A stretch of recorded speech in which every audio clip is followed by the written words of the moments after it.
On cherche maintenant à calculer la médiane, le premier et le troisième quartile. Alors la médiane, c'est très simple. On avait vu qu'on avait 32 valeurs au total. Donc on va diviser ces 32 valeurs par 2, puisque je vous le rappelle, le but de la médiane, c'est d'avoir autant de valeurs d'un côté de la médiane que de l'autre. Donc ici, on cherche à avoir 16 valeurs d'un côté de la médiane et 16 valeurs de l'autre. Ça veut dire que la médiane, ça va être la moyenne entre la 16e et la 17e valeur.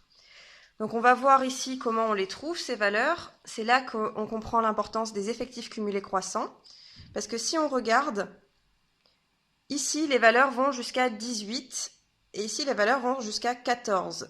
C'est-à-dire que la 16e et la 17e valeur, qui sont plus grandes que 14 mais plus petites que 18, elles vont être comprises dans cette note-là. C'est-à-dire que la 16e et la 17e valeur valent 6 toutes les deux.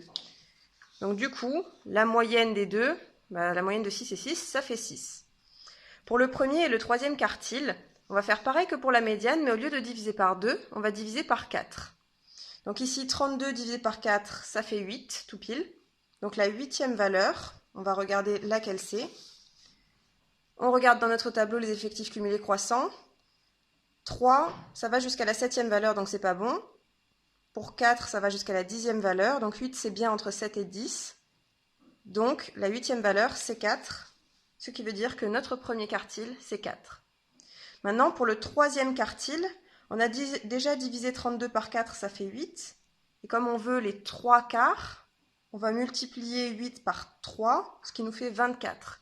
Ce qui veut dire que le premier quartile c'est la 24e valeur. Encore une fois, on regarde dans nos effectifs cumulés croissants. Ici, ça va jusqu'à 23, c'est plus petit que 24, c'est pas bon. Ici, ça va jusqu'à 25, donc ça veut dire que notre 24e valeur, elle est là-dedans, c'est 11. Donc notre troisième quartile, c'est 11. Donc on représente tout ça dans un diagramme en boîte. On met d'abord une droite graduée qui représente les valeurs. Alors là, comme on était dans un DS noté de 0 à 20, mon axe, il va de 0 à 20. Il est gradué ici. La valeur la plus petite de la série, la plus petite note, c'était 0. Donc on met un point à 0. La plus grande note, c'était 16. Donc on met un point à 16. Valeur min, valeur max.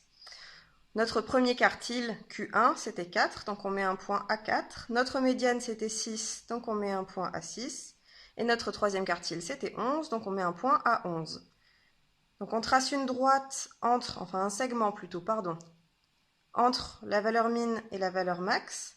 Et ensuite, on va faire une boîte comme ceci entre le premier quartile et le troisième quartile, coupée par un petit segment qui signifie que c'est la médiane. Ce que ça veut dire tout ça, c'est que entre le min et Q1, on a au moins 25% des valeurs de la série. Ce qui veut dire qu'il y a 25% de la classe qui a eu entre 0 et 4. Entre le min et la médiane, on a 50% des valeurs de la série, ce qui veut dire qu'il y a 50% de la classe qui a eu entre 0 et 6.